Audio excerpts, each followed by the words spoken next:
Unajuaje kama huyu mteja sasa amepata faida? Yani unapimaje mafanikio? Unapimaje kwamba imetoboa? Okay. Mimi kiukweli naweza nikasema sijawa na kipimo sahihi cha kusema napima kwamba hili tangazo mfanyabiashara amefaidika nalo.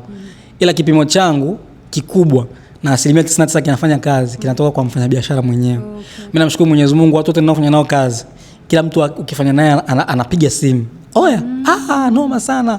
Najichanga hapa ni tufanye jingine. Kwa kama mtu ametoa milioni 3, anakuambia anajichanga apate milioni 3 nyingine akuletee, maana yake kuna kitu amekipata.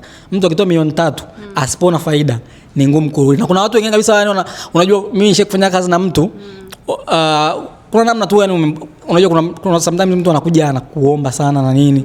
Sio kama milioni 3 ndio imesimama kama msumari unamwambia basi mimi nitakufanya kwa 2.5. Sometimes unafanya ile kazi kwa 2.5. Akimaliza labda wiki 2 anakupigia. Kidio, nimekutumia 300 hapo. Mwanangu yani umenipush sana. Kwa hiyo mimi kile ndio kipimo changu kwamba kazi zangu zote zinakuwa na positive feedback.